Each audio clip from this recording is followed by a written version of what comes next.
Hello, everyone. Welcome to Wine, Women, and Words. I am Michelle, and with me, of course, is Diana. Hello. So you may be expecting a third person with us right now. Rufi is having some technical difficulties with her computer, I believe, so she is running a little bit behind. We're hoping, fingers crossed, that she's able to join us at some point during the episode. So we're holding out for her. And Rufi, if you're not able to join us tonight, we hope we can catch up with you at another time because we have a big list of questions. I think I actually did most of the questions this time around, and I'm quite proud of them. So I think we're going to just discuss our questions together on our own, because they're way too damn good to not share. They are some awesome questions, and I don't know. I somehow clicked something that makes the screen not switch to whoever's talking, so I'm just going to manually click over to whoever's talking because I don't want to be on the screen the whole time. Oh, you don't want everybody to see the wonderful you? I don't want everyone to see. I can even see it, and my screen is tiny. All right, this right here, right there, that is an injury from Barnes & Noble yesterday. Whoever said book reading was not a dangerous sport did not know Michelle and I. No, it is very dangerous. I bent down to put something back on the shelf, and I misjudged the distance between my forehead and the shelf above me and nailed myself like full speed bending down. And that's like the resulting, like, it's huge. It looks like it needs its own zip code. I put my head in my pool the other last weekend. Ugh, makes you feel better. It does make me feel a lot better. So, and I can see this clicking thing is not you. Diana, you might be on the screen the whole time. Just letting you know. Hello, everyone. Enjoy it while you can. So what are we drinking tonight? Huh? What are we drinking tonight? I am finishing off Luna di Luna from last week. Nice. I happened to leave it up here in my office because who does not leave bottles of wine in their office? I'm kind of upset with my husband right now because I had a whole box of empty wine bottles in the garage that I was saving for like a craft project that probably would have never happened. But don't admit that when you're upset with the husband, because then it just gives him fuel. And he cleaned out the garage on Monday, and the bottles are all gone. So I have to start from scratch, building up my Pinterest collection. I haven't made it in a long time, but I used to make my own Kahlua. Oh, I remember that. Yeah, I used to save my wine bottles for that. I haven't made that in years. I might need to do that this year. So I'm having Pinot Grigio called the Girl and Dragon. Oh, I've seen that. I had the there's a red wine version of that one. Really? I've only seen the white wine. It's pretty good. I'm pretty sure there's red one. I might have had the white one. Mine is that Chardonnay Pinot Grigio mix, which is actually quite a tasty mix.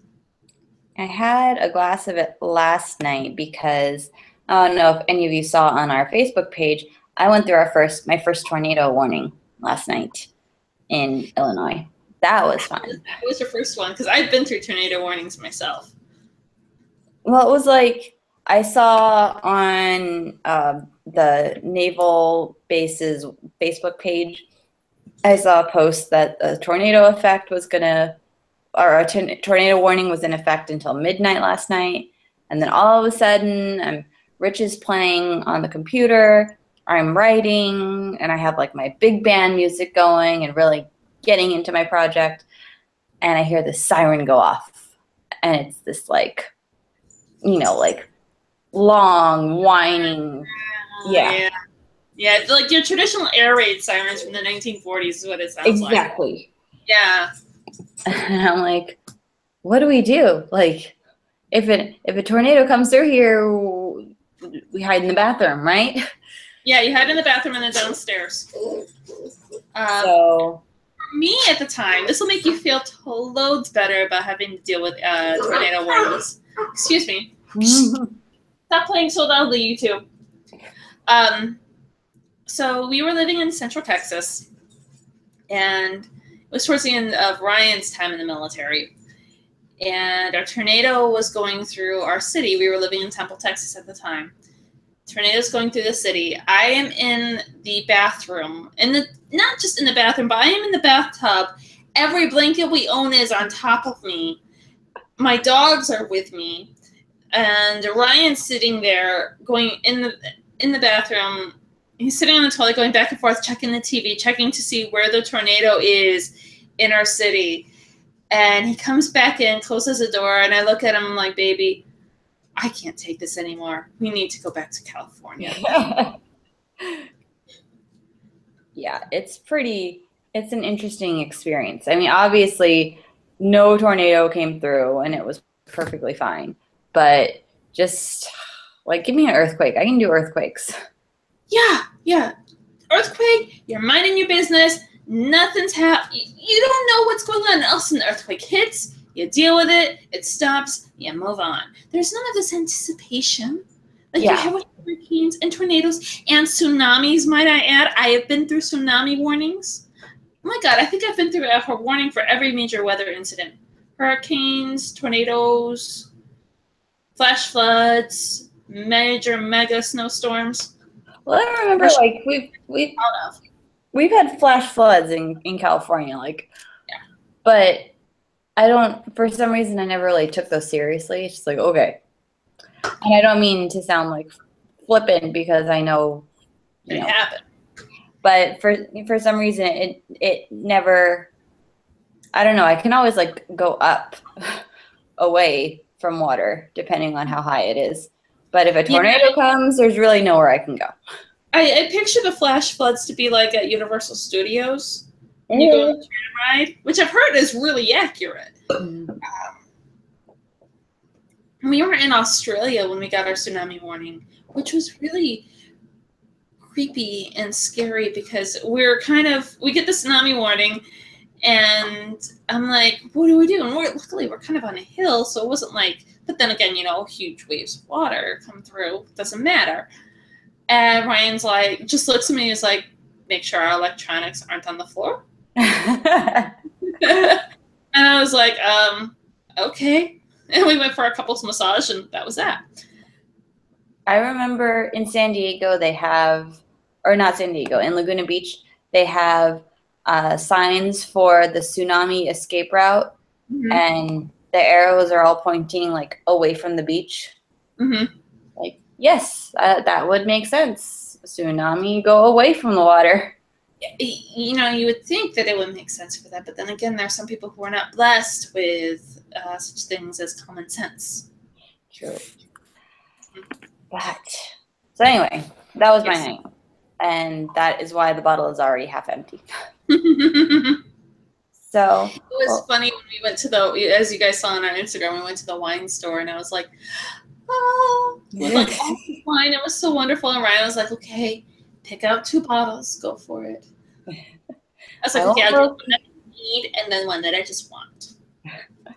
I do label shopping. I had eyed this label for a very long time before I decided to fork over the $10.99 to buy it.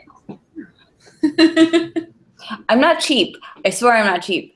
But my husband thinks that we have, like, a bottomless money pit somewhere in the house. So if one of us doesn't watch our spending, then we will go bankrupt. Yes, I have been there. And I think $10 is my max wine. Because, I mean, I feel like if I spend more on a bottle of wine, like if I'm, like, not at, like, a fancy restaurant kind of deal, I feel like I have to drink it all, and I have to make sure I really, truly appreciate it. If it's, like, more than $10, because then it's like, this is a really good bottle of wine. I should be really savoring this more, making this more of an experience, as opposed to, smells good. Tastes good too. Right. So, yeah. And I don't always, I think, I know this is probably a sin and a huge gasp, but I don't always finish my glasses. Like I'll kind of forget about them. I know. And then I'll fall asleep on the couch and come down the next morning and see the glass sitting there. And I'm like, oh crap. Oh, my mom didn't raise a quitter, so I make sure to at least finish my glasses. But I finish most of them. My problem is that, like, because I'm the only one drinking in the family, I don't always necessarily finish the bottle. Yeah. So I get used to cooking. I tried the wine slushy last weekend. Oh, how was it? It was pretty good. I think I want to try it again, and I want to try to do it as like a slushy sangria. That sounds delicious. Right? I think I'm going to do that this weekend. Because I make really strong sangrias, and I need to learn how to tame down my sangrias. No. No. Yeah, I had one glass of that last batch of sangria that I made. One glass, people. One freaking glass. And I was passed out for about an hour. Which is saying something. Yeah. Yeah, I was gonna actually make us dinner, and I just like laid down and took this nap, and Ryan like woke me up and he was like, "Come on, babe, let's go get some dinner." I was like, "Oh, okay." Whatever.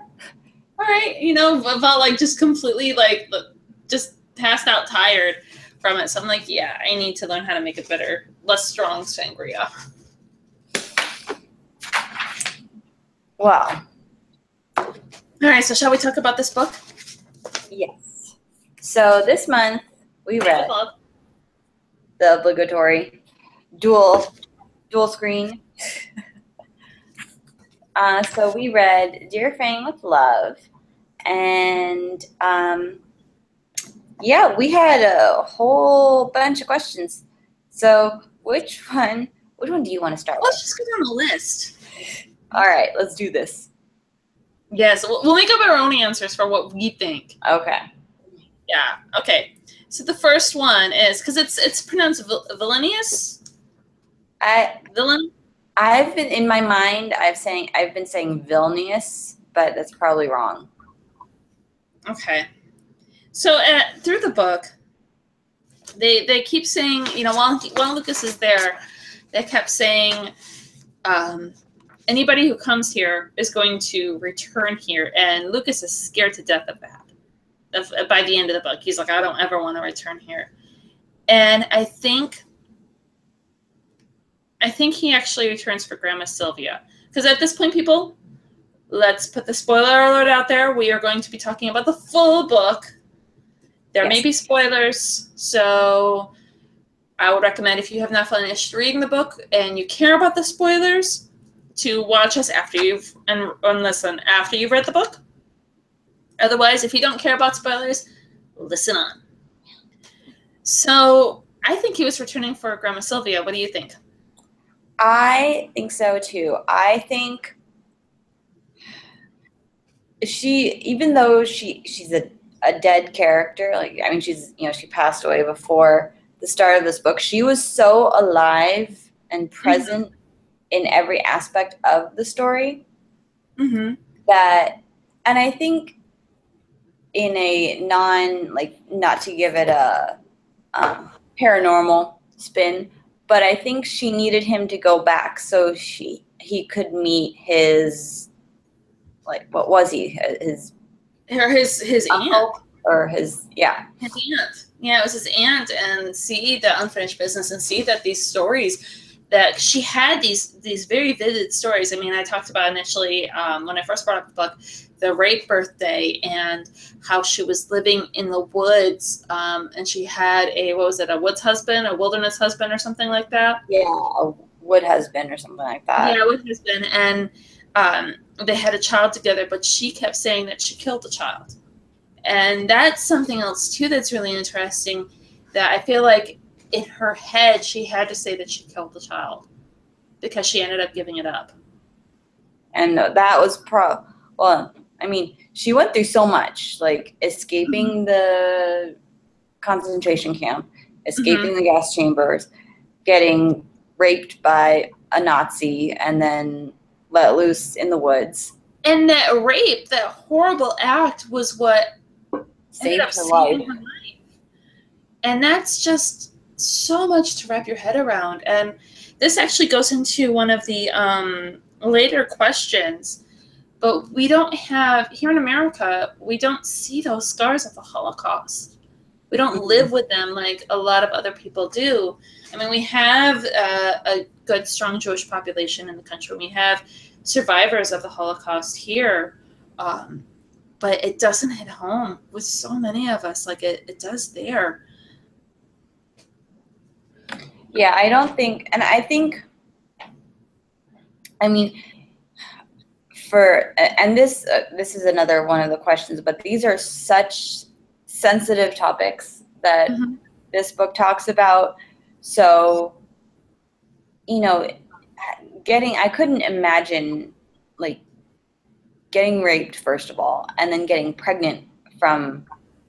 Although, well, okay, It wasn't didn't. the She didn't. soldiers. I take that back. It just clicked for me. So it was But not. yeah, it was a possibility. Yes, Lucas thought that she got pregnant from the soldier who raped her, but she did not. She got pregnant from her woods husband, who we actually never really knew anything about. Yeah. But I mean, I don't know.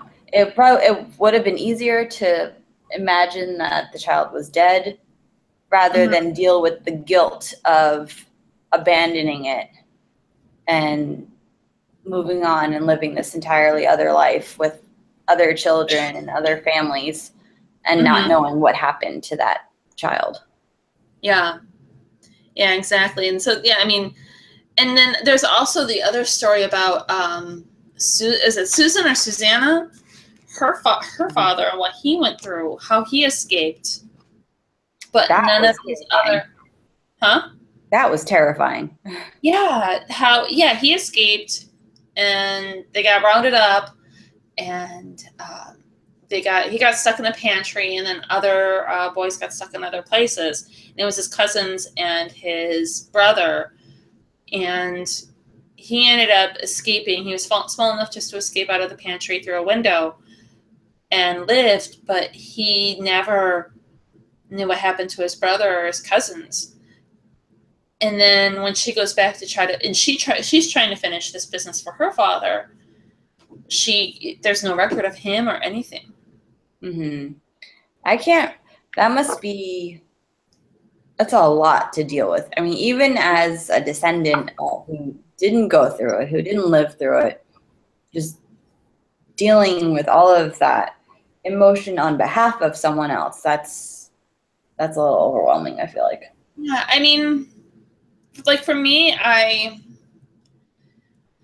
don't know anything about my Italian side of the family beyond their immigration to the United States. And I really want to know. That's something that I'm really wanting to search for and find them. And I think that's ended up what ultimately drew me to historical fiction was hearing these stories, because I can imagine, where they are. I want to know where we came from. But I can't. But for us, though, as far as I know, there wasn't any trauma like this. There wasn't, we didn't go through the Holocaust. We didn't deal with that. So I can't imagine having those feelings of wanting to know what happened on top of knowing that something bad did happen, that something bad could have happened to your relatives. It's an awful thing to have to live with and deal with. Yeah, I don't really know much I know like I don't know anything really about my dad's side of the family, but they're all from Switzerland, so they never came. My dad's the first one that came from Switzerland to the United States. But on my mom's side, my grandfather came from Switzerland to the U.S. My grandmother was already here, but my favorite story, little side note, favorite story about my grandparents and how they met. My grandfather got a job working at a bank in Manhattan because his cousin was like a manager or something at the bank.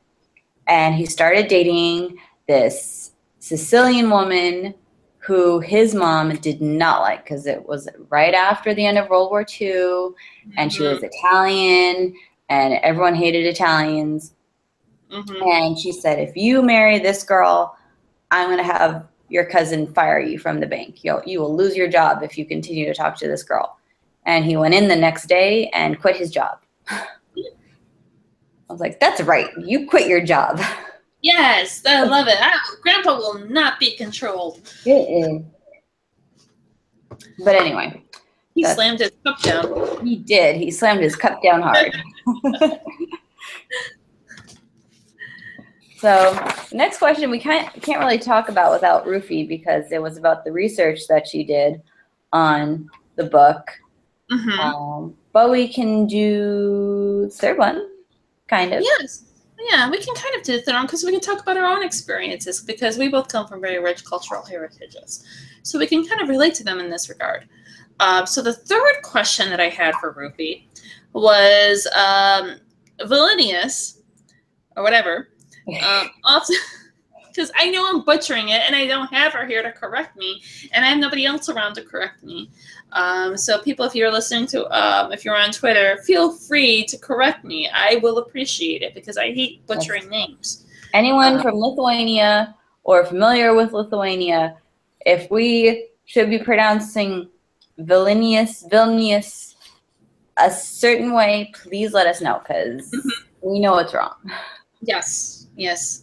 So I would love to have you guys correct me on that. So anyways, villainous. So often it felt like, I jumped ahead. I was looking at 4 instead of 3. Let's talk about 4 then. Okay. Since all of a sudden I got on this topic of cultural identification. Okay. So the fourth question, we'll come back to the third question, but for the fourth question, Katya and Rufi, I just put Rufi. Vera. Okay, Katya and Vera talk about their Russianness and wonder if it is enough. Do you think this is part of their struggle for self-identity? I think. Oh, echo. I think especially when you're coming from a heritage that's very proud, like, the Italian. I mean, every heritage is proud, but there are certain ones that are like, yes, I am Italian. Like people that want to drive around with license plate that says happiness is being Italian. Yes. Not that I do it, but my father does it. So I mean, this is something that a number of us come from. Right. So like, I feel like Russian, or being Russian, is like being Italian or being Irish. Like, they're very proud of who they are. And Katya, I think, put so much pressure on, or so much emphasis on, being Russian and being the right kind of Russian, and the right amount of Russian. And not just Russian, a Russian Jew. So throughout the book, she starts to have these issues with Rufi. Vera. Why am I saying? I need to drink more wine. Hold on. Okay, game on. So she has these problems with Vera, and Vera, like, when she has her mental breakdown, she's spouting off religious terminology, and a lot of her mental breakdown is around the religious terminology, and also her self-identity through religion, and she kind of gets obsessed with the Jewish religion and why the Jews were persecuted, when she starts to fall back apart. Well, and I don't even think that I think that's normal for a teenager to start questioning, like, her background and her heritage, but it's like, I don't know. Again, I think because of her illness, it was amplified. So you had a lot of that amplified, and I don't know about you, but for me, with being Italian American and then getting around Italians, it's like, I'm one of you. I'm like you. Like, when I've been around, like, recent immigrants, and then it's like, sometimes but at the same time, sometimes I end up feeling a little inferior. I'm like, okay, well, I'm not quite like you in that. We're like a watered down version. Yeah. We're like Bud Light versus, like, I don't know what, what would be the, because Bud Something Light, not watered down. yeah, we're like the Bud Light compared to like a really nice. We're like the wine coolers of the wine world. There you go. Thank you. Wine coolers compared to a really nice Chianti. That's what we are. I like that analogy. Thank you. But yeah, it feels like that. Sometimes when you come around somebody who is much closer to the heritage. So, I don't know. And Have you like even that too?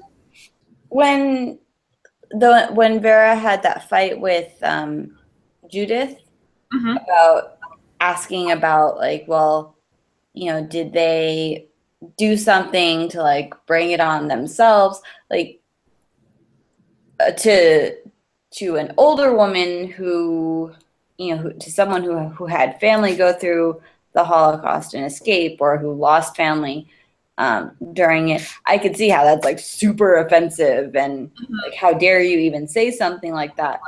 But she's 17, number one. Mm-hmm. And we'll even just put the mental illness aside for this. She's 17. She doesn't know who she is. Her mother has spent her entire life pushing the Russian Jewish thing on her. Mm-hmm. And then she has, this dad that's just not there. So she's trying to find out where she fits in, because she Mm-hmm. doesn't fit in like the perfect family group with the mom and dad. And she doesn't fit in with cheerleading group, who she tried to anoint with alcohol. And so this is That I like her totally only, respect you for that. I mean, I would be her friend, but Right? Talking about this is coming from the girl who used to sit at the back of the gym on the bleachers and make fun of the cheerleaders. yeah, So I was a cheerleader for like 5 minutes, and then they said I couldn't dance, and I tried to left. talk me into going and being a cheerleader. And I was like, yeah, sure, I'll go try out with you. And never did. Because, there's this thing called coordination, which I, in my life, have never had. So I knew I wouldn't even make it through the first round. Wouldn't even make it. Yeah, I went to like one practice, and they're like, "You can't dance," and I said, "Okay, cool, bye." My sister was a cheerleader in junior high, and I was living in the area at the time, and I had my parents, I think, I was watching them while they were on vacation or something like that, and my parents were on vacation, and I had to bring her to her cheerleading practice. And I only did it once, and she never allowed me to do it again because I embarrassed her before she even got out of the car. I Yes. did my super Barbie voice. I want to do that to Lily so bad. Huh? I'm going to do that to Lily so bad when she's older. Oh, I want a daughter so that I could do that to her too. I just want a kid, so even if it's a boy, I want to do it to the boy. Like, oh my god, like you were just like the cutest thing ever. We're digressing hardcore, guys. We totally are. Okay, this is what happens when guests don't show up, and whether it's for technical difficulties or whatever, this is what happens when you leave us alone. And we've had an entire month of not alone, even though we have loved every single guest that we've had, because they're like our rock stars of Wine, Women, and Words. Mm-hmm. But now we have to catch up. Mm-hmm. It feels like it's been a marathon this month. Mm-hmm. As I chug my wine. Okay, so next question. I wonder if maybe these questions scared her away. If I scared her away with my questions. I was reading your email, and when you're like, I hope they don't intimidate you. I'm like, why would they intimidate her? They're awesome. Because I don't know my own awesomeness, because you're usually the one who comes up with most of these questions. They're like legit college level essay questions. Like Michelle and I had this discussion, guys, by the way, after I sent her the email last night with my questions, and she was like, they were legit college questions. And I was like, maybe one day maybe one day I could be a professor and I could ask questions like this. And she's like, you will be. And my response, of course, was, I'm going to teach Wine, Women, and Words 101. I've got the lecture. She gets the lab. Yep. And you know what's going to happen in the lab. It's going to be an easy A, guys. So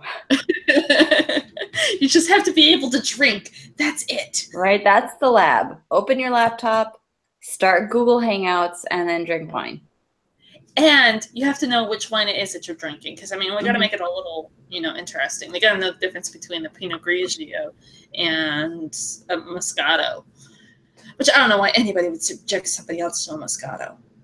But what? You like Moscato? Some Moscatos are okay.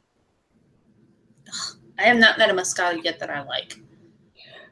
They're so sick that they're so sweet, they actually kind of make me sick. And any wine that can make me sick is not a wine for me. Well, yeah. Like I was going into a Beatrix Much Ado About Nothing thing.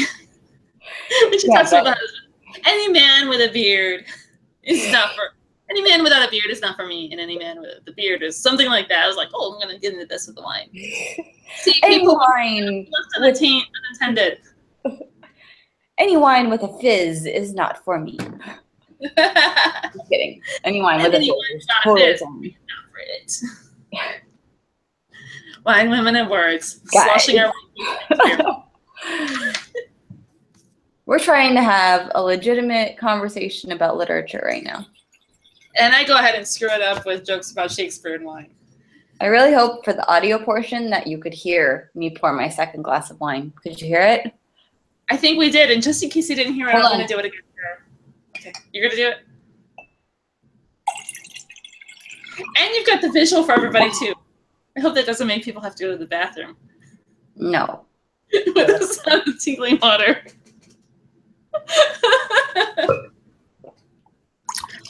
Here. I heard that one. So. Yeah. So that's your cue, people, to go get more wine.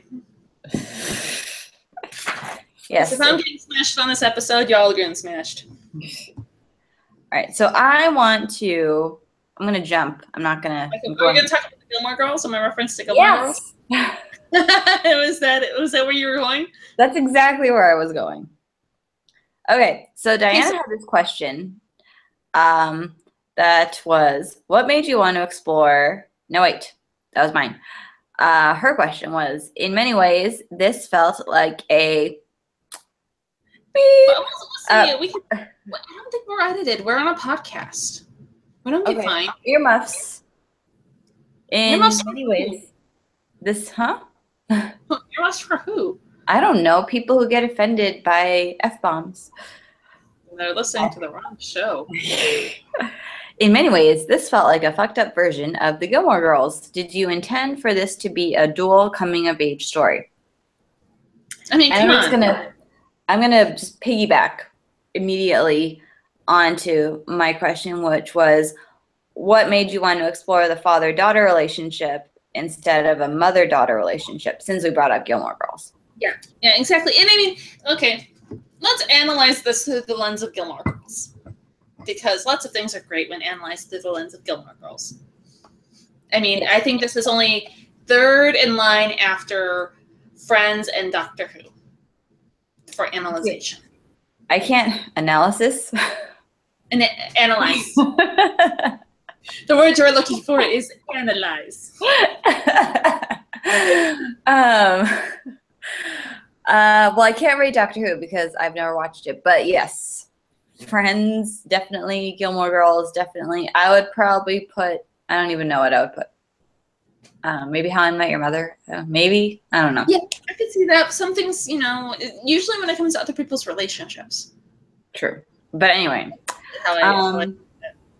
I think I haven't really read many stories about father-daughter relationships, so I thought that was really interesting to choose, especially when, and you've met Rufi, so you have like a basis of the novel. I have nothing. So when you talked to her, did she like talk about like her the inspiration that, like, where she got this from?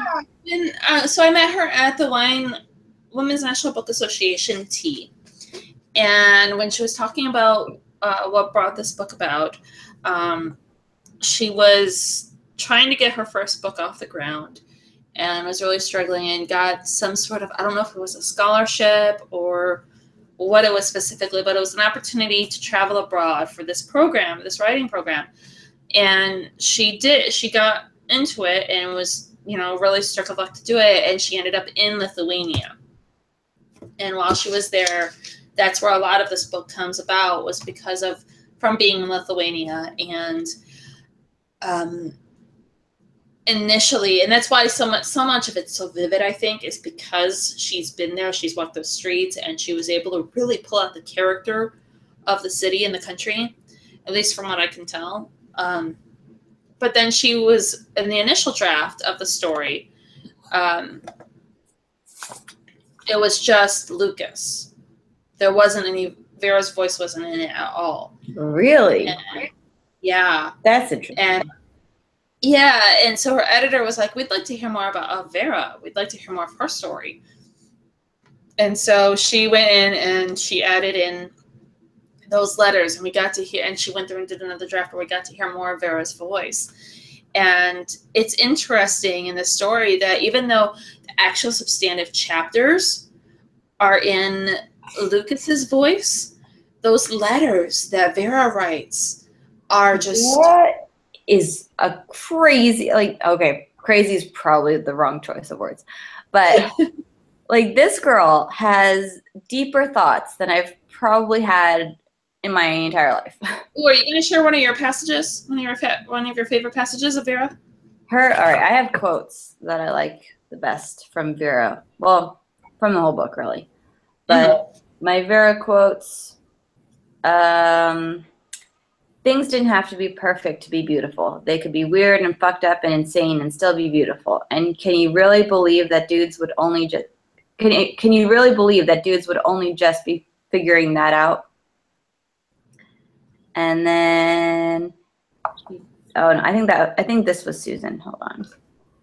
But my favorite one was from page 34, and she's writing to Fang about when they first get to Lithuania.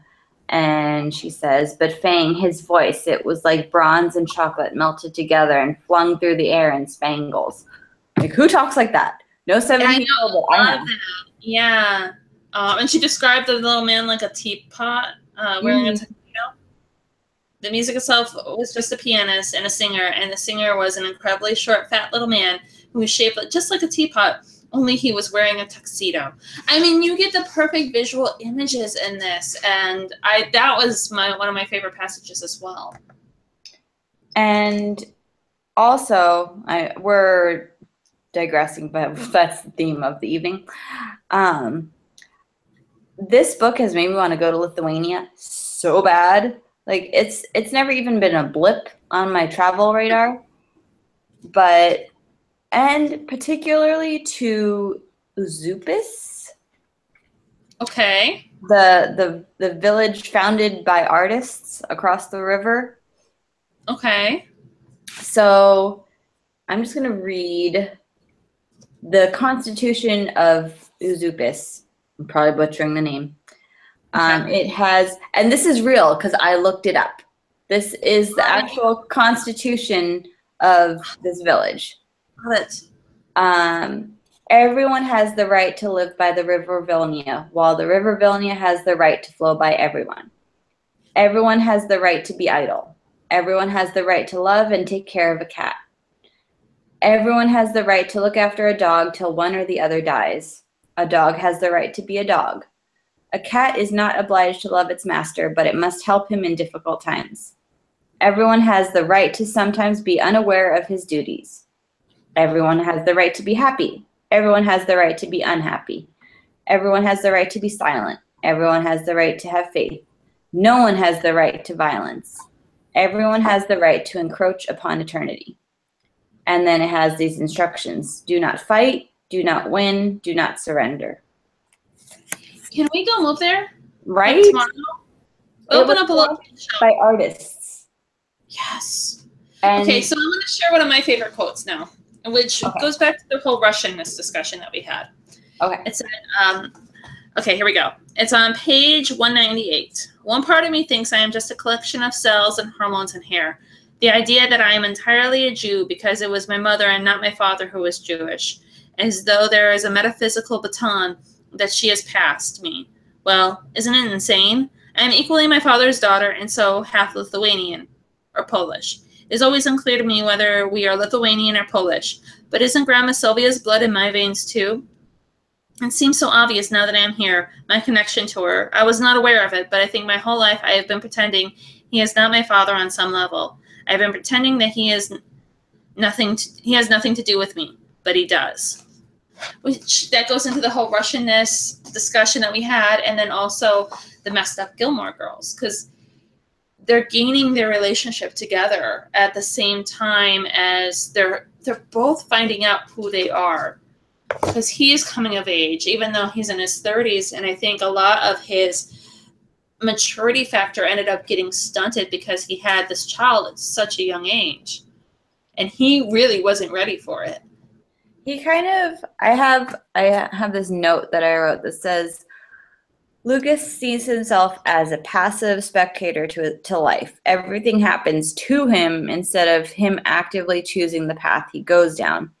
And then I have one of the quotes because he's talking about how he drinks too much, and he's not an alcoholic, but he definitely goes out and gets drunk. And you know, if you have a 17-year-old daughter that you're trying to get to know for the first time in your life, you probably shouldn't go out and get hammered all the time with her. But one of his quotes was, "My body is just another dissertation that I'll never finish." And he's so lost. Mm-hmm. And he's lost because of this, he betrayed Katya by calling his parents or calling his mom. Mm-hmm. He abandoned Vera. Mm-hmm. He had, what was that girl? Chelsea? Was her name Chelsea? Yeah, I think so. Chloe. From the commune? Yes, from the commune that she just wanted to go home. And then his mom, who was abandoned by his father. And then he was ultimately abandoned by his father. But these things things keep happening to him as opposed to him actually taking responsibility for himself. So they're both really lost people.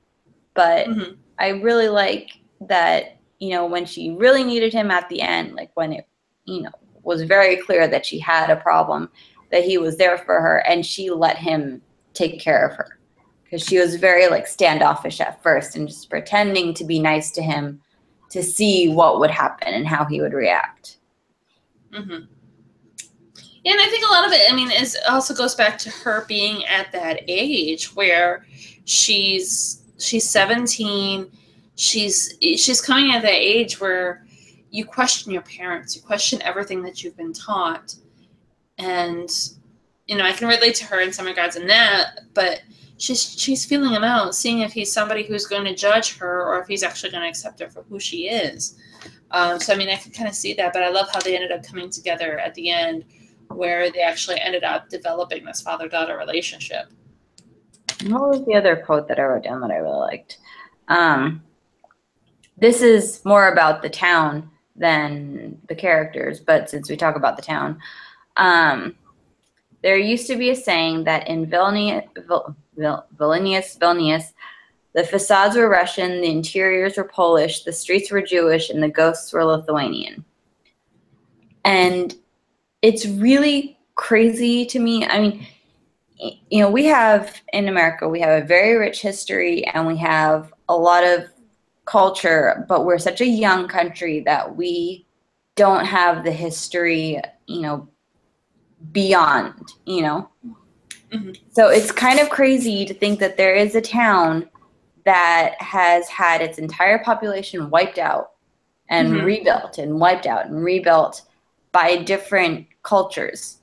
So there's even though we're the melting pot of cultures, but we're so big that you can't see the different effects of each culture.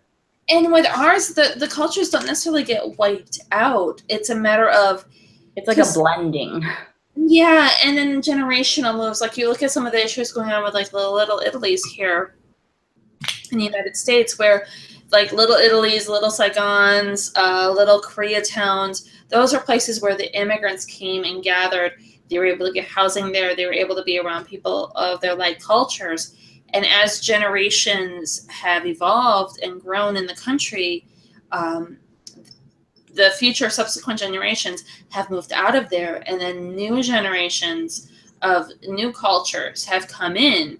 As like, for example, in Italy, Little Italy in New York, there's a lot more Chinese coming in to Little Italy than there ever was before, because a lot of the Italian people that grew up there are starting to move out, and you're not having such an influx of Italians immigrating into the United States as there was in the early 20th century.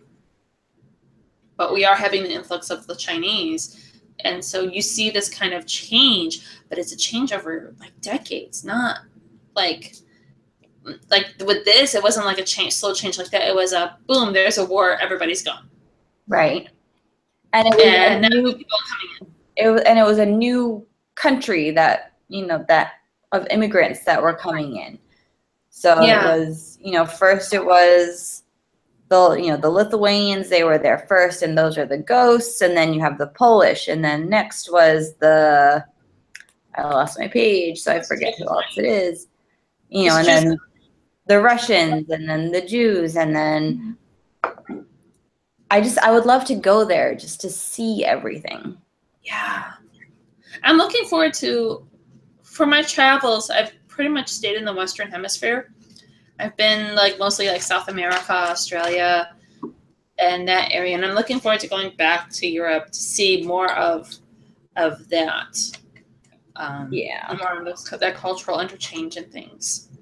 I definitely didn't appreciate it when I lived there. Like, I lived in Switzerland from when I was 10 years old to 15 years old, and I didn't care about the history or the art or the architecture. I cared that there was no TV in English. Which when you're a 12-year-old, that's going to be a pain in the ass. And that the only English bookstore was 3 hours away by train. Yeah. So you totally relate to Belle. That was brutal. Yeah, I totally get it. I walked into that bookstore. We would go there. My mom and I would take the train up to Zurich like once every couple months. And I don't know how she afforded my book habit, because I would walk out with like, 10, 20 books, I feel like, and they would all be read in, 4 days. And a bookworm was born. Yes. Oh, man. So this is the second book that we've read this year that has dealt with mental illness in the story, because we also had Guests on Earth that had the mental illness issues in there. What do you think? What do you think of the portrayals? I think this was probably the first book that dealt with it on like a really intimate level. Like Guests on Earth, you knew that, it was in a mental hospital, so you knew that they were there for a reason, but they were still, very much together for the most part. I mean, not all the time, but I feel like it wasn't even that. The story was more focused on the characters and their development, versus in Dear Fang with Love, the mental illness and the bipolar disorder is a major factor in Vera's development. And I thought it was really interesting, especially since she's a teenager and she's crazy and she's hormonal and but at the same time, I can see Lucas's point of view, where they were so quick to say like, oh, she has bipolar.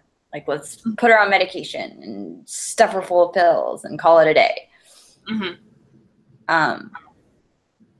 But it was really kind of interesting to see a character go through that where, you didn't know if she was sick or is she sick? Is she not sick? Is she sick? It was so sad. Believing that she wasn't. And even in the beginning of the book, when she first gets the diagnosis, the doctor was like, we don't normally diagnose people this young. But I feel so strongly that she is, that we're going to go ahead and move forward with this diagnosis.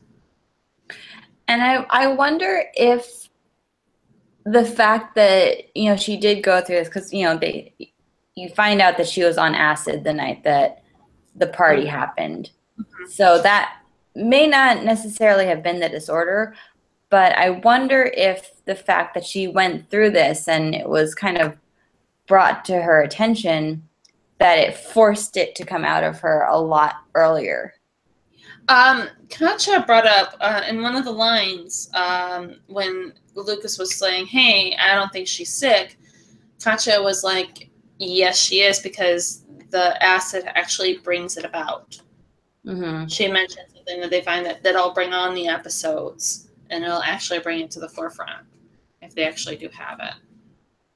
It's really, I couldn't imagine like seeing my child go through that. Like, you would probably have to strap me down before I let you strap my kid down. And mental illness is a hard illness to really to see, to be able to understand and contemplate, because if you see somebody's the kidney shutting down, you see the physical issues that come across, you see the yelling of the skin and whatnot, like with a liver disorder, you see those outward physical things start to happen. And maybe it's a societal thing where you see with the mental illness where it breaks people down, and you see those issues start to come forward. You just diagnose it, and you're like, oh, they're crazy, and you don't give them a second thought, you don't associate with them, you walk away. But at the same time, it's like the brain's an organ, just like any other part of the body, and sometimes organs don't work properly. And I think we're just starting as a society to start to really grasp that. And especially when a lot of times I feel like mental illness today in our society is more frequently associated with veterans. Like, there's an automatic connection between mental illness and veterans. To have it be a 17-year-old girl is really different, and kind of helps show that it's not just, there aren't necessarily outside factors that do this to you. Like, this is just something that's inside that you have no control over. Like, yes, there are outside factors that bring it out of you, and it can change you and alter you, and maybe it never would have happened, but it's in your brain. You can't help it. It's just there. Yeah, exactly. Just like, when you get cancer, maybe there's an outside influence that brings it up and pulls it out. But it doesn't change the fact that, it's been there. It's there. It's something that happens within your body. It's not necessarily something that you do to yourself. And not saying that veterans do it to themselves, because, my husband had to deal with it, and we've had to deal with people, family, friends who are veterans who had to deal with mental illness. But there shouldn't be such a stigma around the mental illness factors, especially with veterans. That's one that hits home with me, especially when he first came back from in between his time as a contractor and as a vet. He was going to go do the contracting, and our family was just like, no, don't. You stay home, because they were all freaked out. So we're like, okay, let the family talk us into having him stay. And he was going through the rounds of interviews, and it was like 2008, roughly, before there was really this emphasis on, hey, we need to make sure our vets are taken care of. And the interviewer just started asking him all these questions about PTSD and how many soldiers have PTSD, and have you had PTSD? Yeah, And let's talk about that in a job interview. Great. and that's actually inappropriate and illegal, by the way, to ask somebody if they have PTSD. That's wrong. And he's, desperate for a job, but yet they're automatically viewing him as a crazy person just because he went to a war. A war, by the way, that neither of us were really all that into. So, I mean, it's this really fine line. And I don't know, I think a book like this right now especially is really important because, excuse me, getting political for just a few moments. The changes that are happening with our government and the healthcare, there's talks of mental illness support not being there for people anymore. And so I think books like this are really important to help destigmatize mental illness in general, and to also show that, hey, these people do need help.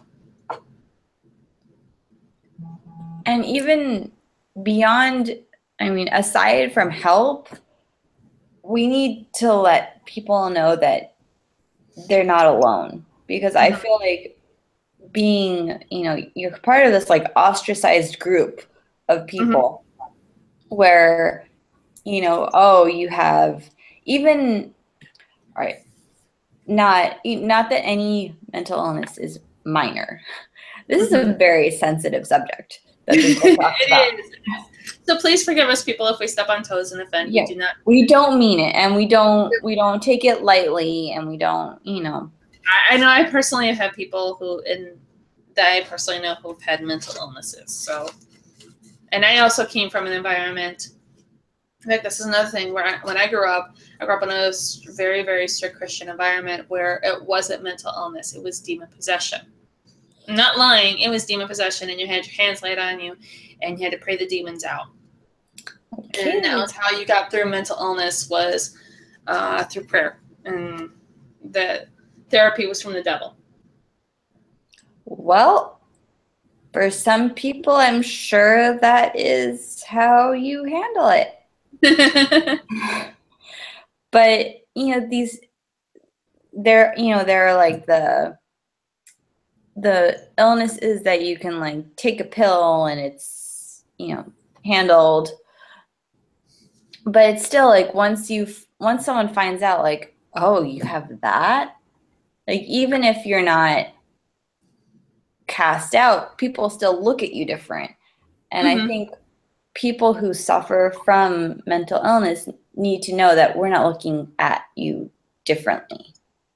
Like, you're the same person that you were 10 minutes before, anyone found out about whatever you're dealing with. And I think that plays a huge part in their recovery or their, healing or coping. Absolutely. Anyway. So on that note, hopefully we can have Rufi on another episode so we can go through and get her opinions on these questions. Yeah, because right now it's just two girls drinking wine, rambling. Yes, drinking wine and the coldies. That coldies drink the stuff that keep you from not getting a cold. I was going to say you switched glasses. I did. I have the wine here, and then I have the stuff that keeps you from getting a cold. I want to say it was like coldies or whatever, or that stuff that's like really packed with citrus. I can't remember the name of it. That's an awful combination. Yeah, not so bad. Okay. This and the Chardonnay, Pinot Grigio complements itself. So people, Dr. Diana recommends this. And by saying Dr. Diana, I'm not really a doctor. Do not take any medical advice from me. Please don't. Please don't. Never take medical advice from me. Unless it's to drink more wine, because, yes, everybody should be drinking more wine. And eat more chocolate. Yeah, that too. So, next month's book. Yes. I'm excited about it. I'm excited for you to read this. Kate, what's her last name again? Kate Warren is I was telling Michelle, she's written for Michelle, basically. She's Michelle's kind of character. Okay, so, all right, so here's the premise of the book. With no money and no husband, Kate Warren finds herself with few choices. The streets of 1856 Chicago offer a desperate widow mostly trouble and ruin, unless that widow has a knack for manipulation and an unusual quick mind. In a bold move that no other woman has tried, Kate convinces the legendary Alan Pinkerton to hire her as a detective. Battling criminals and co-workers alike, Kate immerses herself in the dangerous life of an operative, winning the right to tackle some of the agency's toughest investigations. Boom. I totally needed a boom after that. But yeah, that's just going to be a fun read. It's a fun summer read. I've actually started reading it, and I stopped myself to slow down so that I can enjoy it with all of you guys. And Greer is going to be on the show. Hi! Hello! Person ever. I'm so incredibly sorry. I can't even... I don't have a good excuse. I'm so sorry. I can't believe that I spaced out in this way. No worries. So you have some time for some questions? Yes, of course. I'm gonna give you my excuse just so you don't think I'm a terrible cretin. My friend, my best friend from like when I was 15 years old, haven't seen her since she had her new baby, and I just didn't keep track of what time it was, like in a very serious way. So I'm so sorry. Not a problem at all. Because, you know, stuff happens. So we figured we'd carry on without you, and you could come on when you were ready. So shall we dive into our first questions? Let's talk about, because we were talking about some of the questions beforehand. So, Michelle, where do you want to start? What was one of your burning questions for Rufi? One of my burning questions. Oh, my goodness. Okay, let me consult my list. Now, Rufi, you are about a glass and a half in right now. So apologies. I'm not apologizing. She's apologizing. My glass and a half. It's very possible. Well, can you speak up again? I couldn't hear you. I was saying that my glass. So. Well, I think. Okay, so I'm actually going to go off list here because I remembered the town of. Oh, okay, burning question. How do you pronounce Vilnius? Vilnius? Vilnius. Okay, you were. Someone was right. Okay, so your question, Michelle. How the village of Uzupis? What? That sounds like such a interesting little group of people. Like, what was it like to be? I feel like it would just be like I don't even know. I can't. But their constitution is awesome. Oh, you mean in Uzbekistan? Yes. Okay.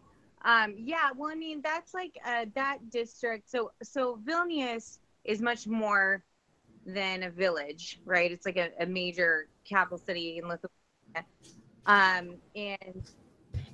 But Užupis is this unique sort of artist district that's extraordinarily tiny in the city, and it was kind of a slum under the Soviets where mostly like prostitutes and poets and drunkards lived. Under Soviet life, there was like no life for artists, and so like this nihilism and self-destruction and art really all kind of like went together. But then when you're not in those conditions, those things don't have to go together. A lot of the book is about, you know.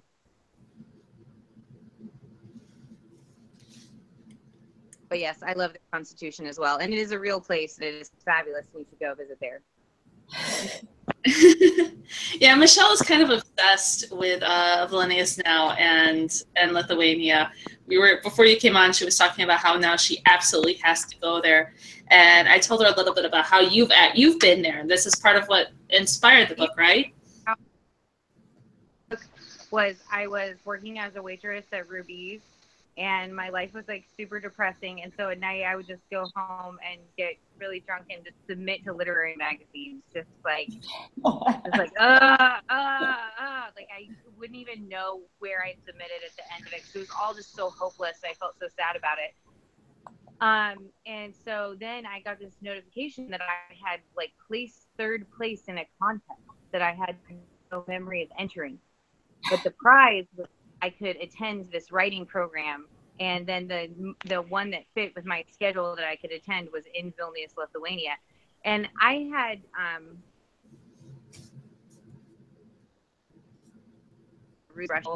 and then I wound up dating a Belarusian guy, and like I probably knew more about every other Eastern Bloc country than Lithuania, honestly. I had like no mental concept of it at all.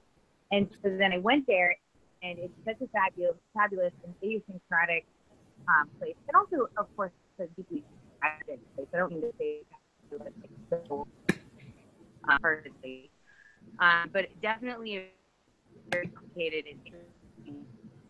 And like someday I have to write about this place. Then when I was writing a follow-up of my second chapter, The Girls from Corona Del Mar, I knew I wanted to write a point about it was about identity. And there's really no greater place to explore identity than Vilnius, where identity itself is in jeopardy, kind of. And that's one of the things that we were talking about, is that it's really, our country is so young that there isn't, there's a rich history, but not, as deep a history as, Europe and Eastern Europe. And to have, the saying, I'm going to bring it up now. Hold on. That, let me get back there. There used to be a saying that in Vilnius, the facades were Russian, the interiors were Polish, the streets were Jewish, and the ghosts were Lithuanian. So it's really interesting to see, or to know, that there's, a town that has that many layers, and like very distinct layers of culture in it from different groups of people. Yeah, I mean, I think that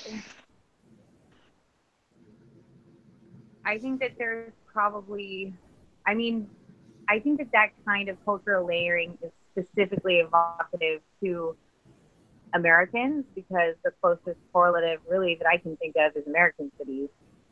I think you could in many ways argue that LA, while LA just hasn't had as dramatic a story in terms of the history of the 20th century. That's the thing that I think is really interesting about Vilnius, is because it's the geographical center of Europe, it wound up changing hands so often during sort of like the great tumult of World War I, World War II, and then during the Soviet Empire. And so it was central in a way that, LA was not changing hands. But there's also, I think that so much of the book, I knew that I couldn't authentically write anything about what it's like to be Lithuanian. I knew that I couldn't write authentically about what it's like to be a young Jewish girl who's not certain how Jewish she is.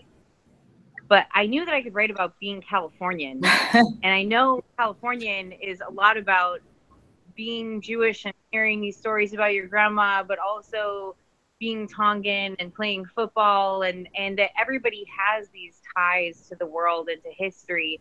And it's not clear how much they matter. Mm-hmm.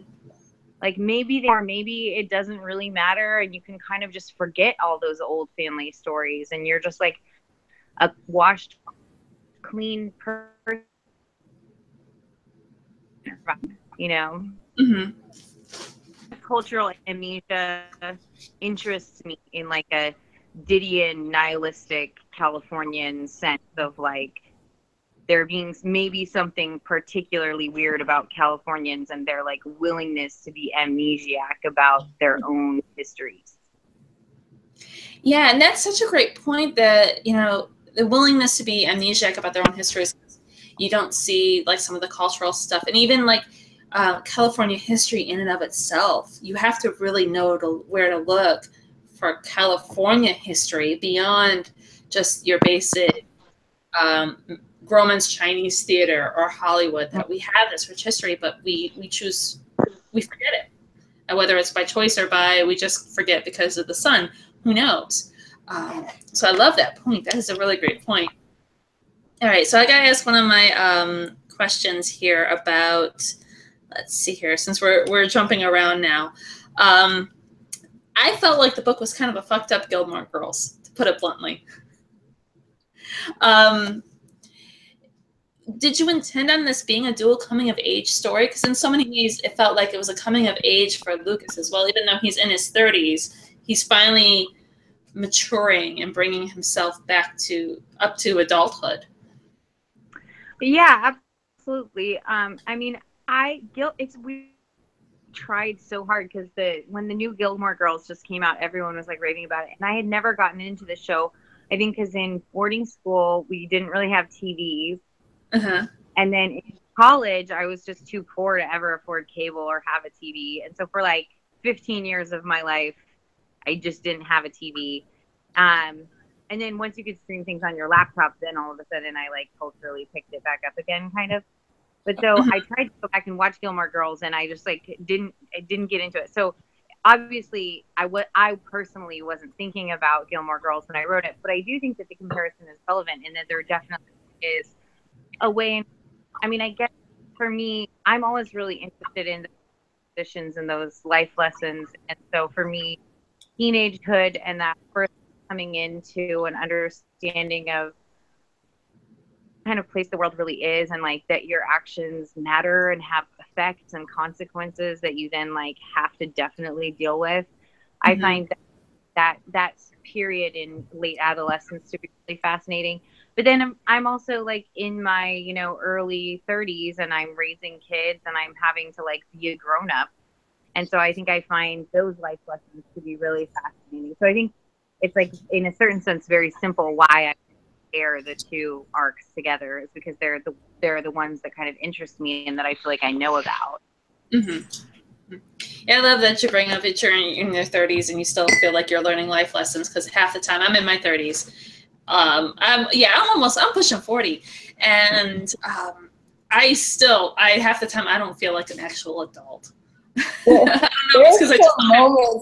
There's still moments where I feel like I'll actually think, oh, I feel so grown up right now. It's like, well, you should be. You're in your 30s. Like when I actually pay a bill on time. Oh, I'm still horrible about the mail and paying bills, and I have to go through such mental gymnastics just to pay my taxes, like make myself sit down and be like, okay, what is deductible and where are your forms, and just do it. I'm really bad at that part of being a grown up. I think there's like I don't know if you guys do kids. I have two kids. I've got dogs. I know they don't really fully count, but I consider myself a dog mom. Yeah, I think that for me, the kids had a big, I can hear one of them crying now, big, maturing impact. And just because like, your life it's not about you anymore in like a real moment to moment way. Like it just doesn't matter if you have to pee. You know what I mean? You got to get over the fact that you need to pee. You got to work around. And if you do have to pee, just realize you're not going to pee by yourself. Oh, yeah. Yeah, and it's funny because you see so much of that come out with Lucas, because, I mean, he really, for most of the book, he wasn't there for Vera. He didn't have those experiences until they're there in Lithuania.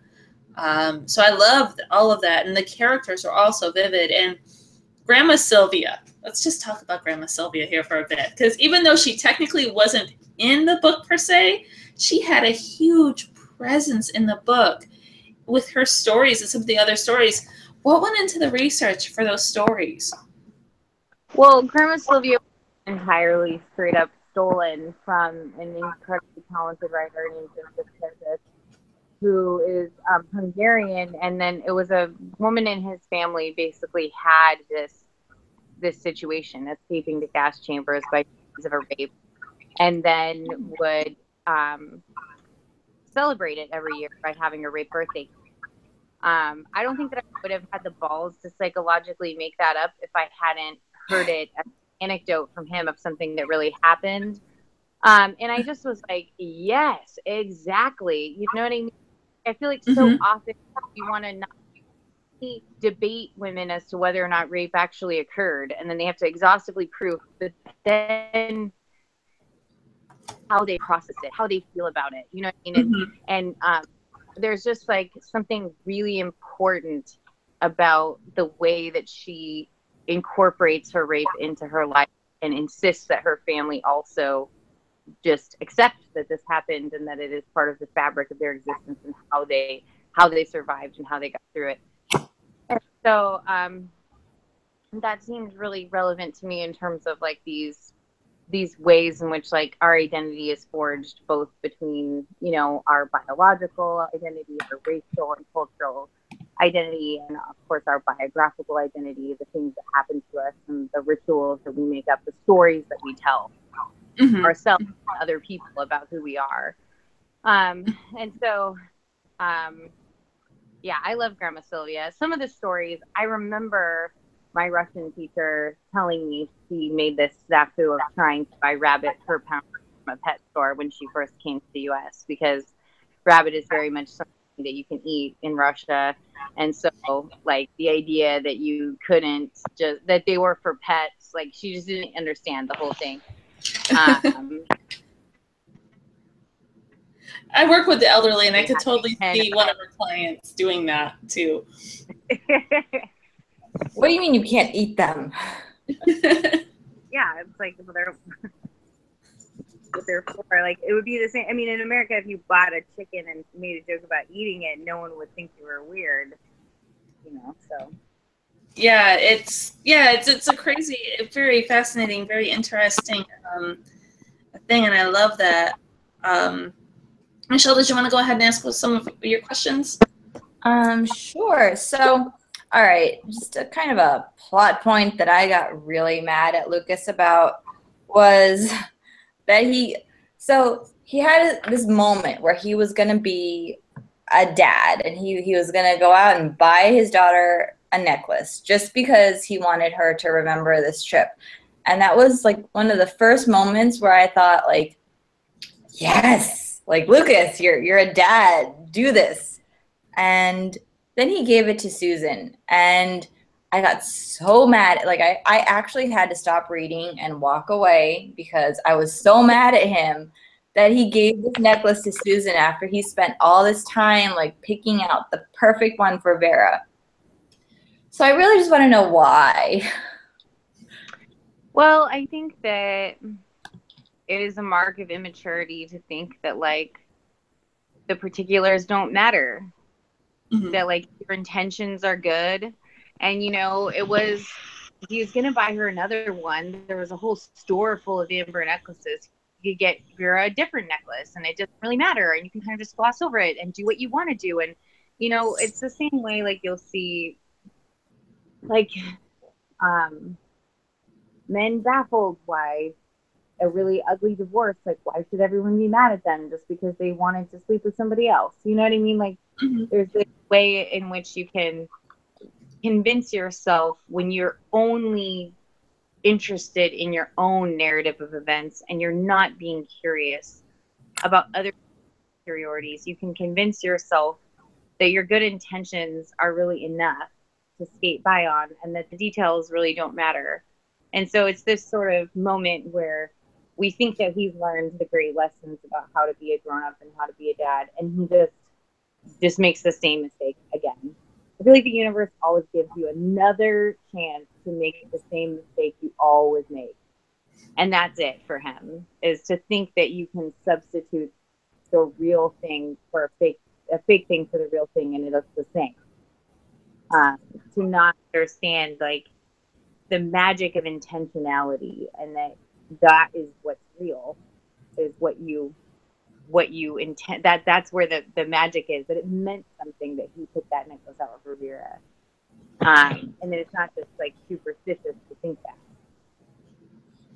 In the same way, he feels very troubled by the promises that he and Kat made each other. He's like, how can you count? We were teenagers. Like, obviously, we shouldn't have stayed on this farm.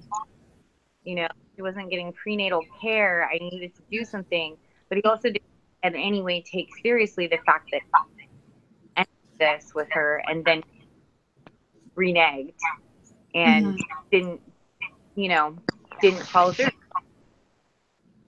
Yeah, Lucas was such an interesting character. I mean, they all were, they're all very vivid characters. I mean, even Linnaeus was a character in and of itself, I feel, in the book. Because I was trying to think about it, you couldn't place a story anywhere else in the world, really. It had to be there. It was very much there. But with Lucas, and he was so fascinating, and Michelle touched on this a bit too, that he felt like it was like a lot of things happened to him. Or he felt that way. That was all about things happening to him as opposed to him actually taking responsibility for them. And it felt like he internalized a lot of that, a lot of those things that, you know, and second guessing himself too. Yeah, he's very. That's part of the book is him figuring out how to take responsibility, how to be an active participant in his own life. You know, I do have to say though, we have to take a pause and one moment I do have to say, the history teacher creeped me the F out. Oh my God, that guy. I was like, I thought for sure he was going to do something to Vera, and I was in my pool reading while I was doing that, and I nearly dropped the book in the water because I was screaming yelling at the book, "You've got to do something, Lucas! You've got to punch the guy!" Oh, you mean? What was his name? Kenneth, I feel like. Yeah. I thought you were talking about Darius. And no, Darius was kind of weird. I wasn't sure what was going with him. I mean, I liked him. Where I was coming from, because I was a teenager who liked older boys too. But yeah, no, that history teacher, that creepy Kenneth, that was. He was very creepy, huh? And it's. Did you end up meeting him when you were on your trip in Lithuania? Is he based on somebody real? Well, he's an amalgam of people. I mean, he definitely was based on somebody that I met in Lithuania, but he also was based on, like, the story in particular about the dog exploding was I had just moved to Virginia for grad school, and I was checking out with my groceries, and I said to the checker, like, you know, he said, "Hey, how are you?" And I was like, "Oh, I'm having a pretty good day. How are you doing?" And he said, "I'm really bummed out, you know. I breed Cocker Spaniels, and one of my bitches just exploded." And I was like, "What?" And so he tells the story about her getting impregnated by some Doberman, and then the puppies grew too big inside her and just exploded her insides. And he's like, "I'm just so messed up about it." And I was like, "Yeah, but also this is a really weird story, and the way you're talking about it is really weird." And it all just sort of stuck in my mind. So when I needed some way of getting across to the reader that there was something really wrong with Kenneth, but that it wasn't a straightforward thing where, like, you could stand up and be like, "Don't talk to us about this," like, that it was a more like the kind of thing where you're like, "Ha ha ha ha," but you don't know what to say. That anecdote, like, came up in the back of my mind, and so I kind of gave him that business to do. Because we've all been in that kind of conversation where it's like, don't want to be here, don't want to be talking about this, don't want to be hearing this story. And yeah, he was all kinds of creepy. I just had to share that. He was just creepy. It gave me the chills. He really was. And I think that was one of the dad moments. Like, when, even if Lucas didn't realize it and he didn't maybe intentionally do it, that was when, like, the dad came out in him. And that was one of his moments. But he should have, I feel like he could have capitalized on that a little bit more. But also Vera was, you know, in her letters to Fang, and I feel like Fang, we haven't talked about him at all. And Fang was just as huge a character I don't think when I was 17, I definitely didn't know boys who talked like that and acted like that, and and I love Fang. I had a man at an event come up to me and he was like, now what? He was like older and charming and maybe British or else extremely effective. And he was like, I have to ask you, Fang, where did he come from? And I was like, well, really, I stole a lot of elements from Fang from my husband. And he was like, you are lucky, lucky. Definitely. Do you want this? Yeah, it's Hi, interesting because it feels. Oh, sorry, go ahead. Oh, my child entered the room. It's okay. Yes, my child decided to come in and bug me too. Hi.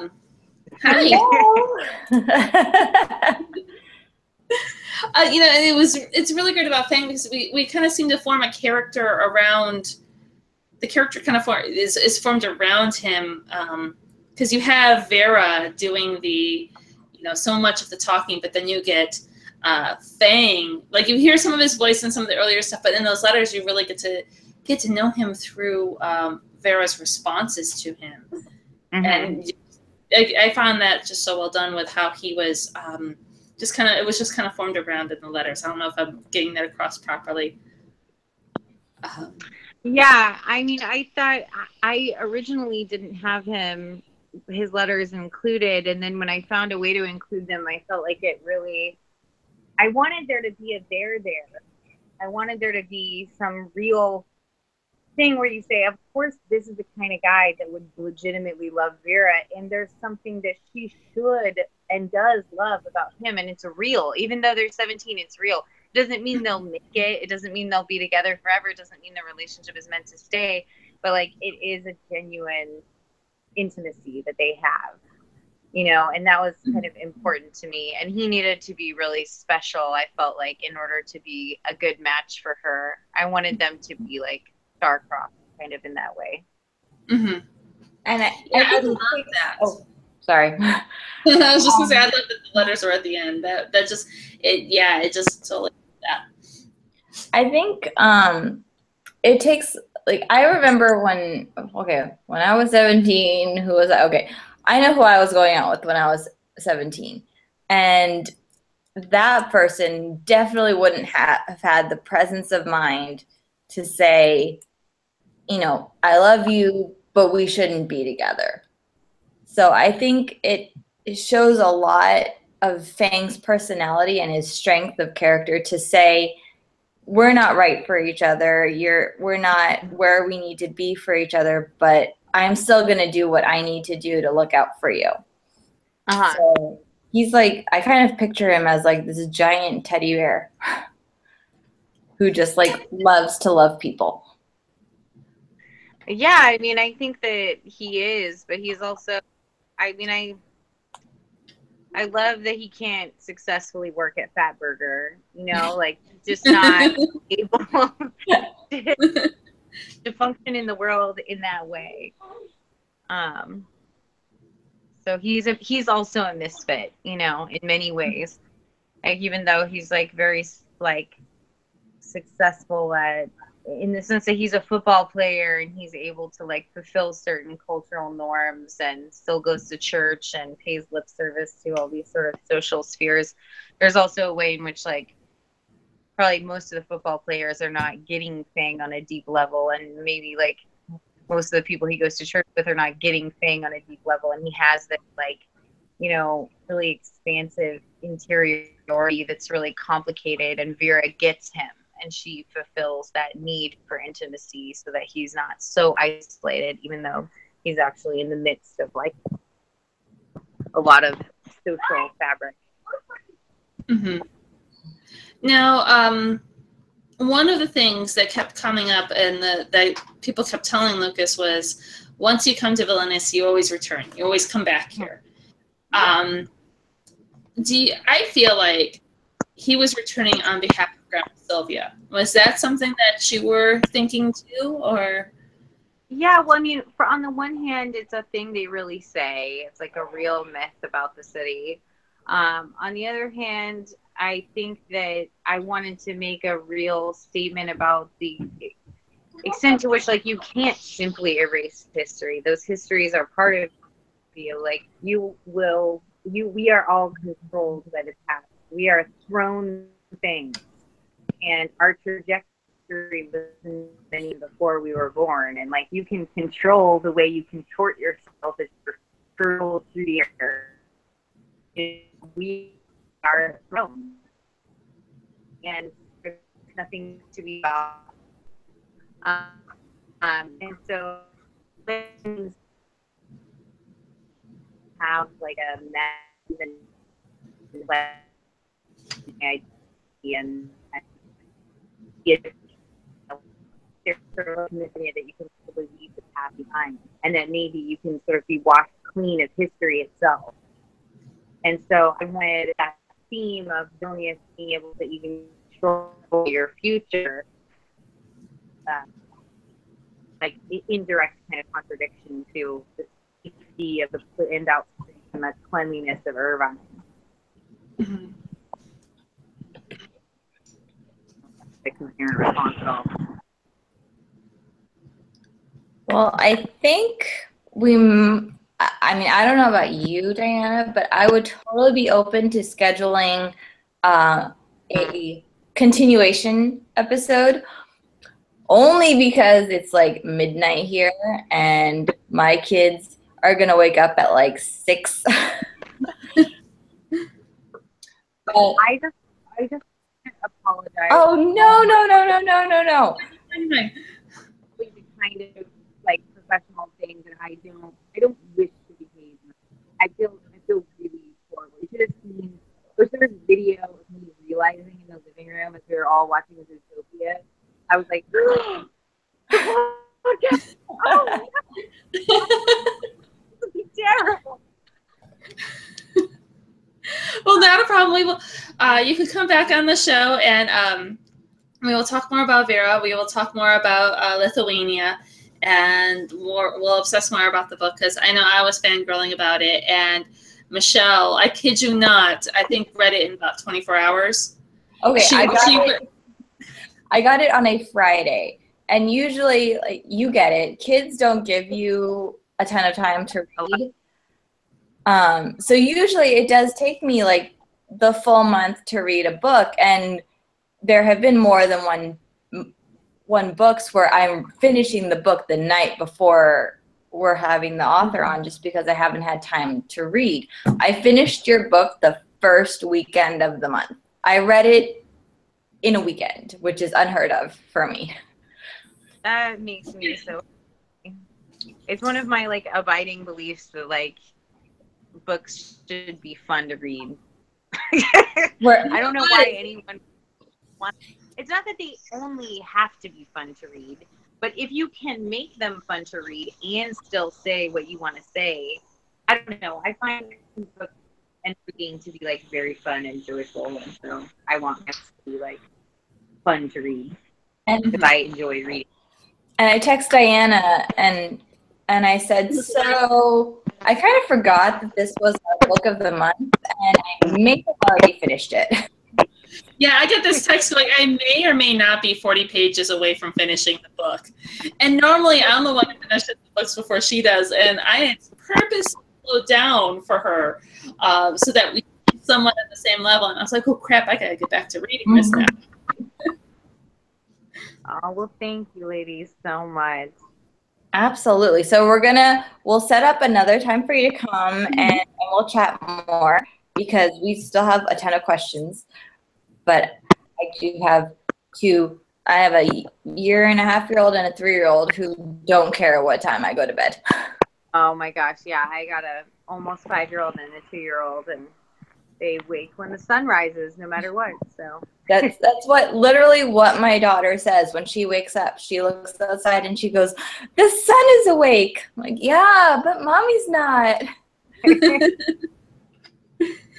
So I understand. Well, thank you so much, and have a wonderful night. And just let me know whatever works for you with your schedule, and I promise not to be such a horrible freak. Well, we appreciate you showing up anyways, and I love that we were able to discuss the book, and we will discuss the book some more. All right. Thank you so much. Thank you. Have a good night. Good night.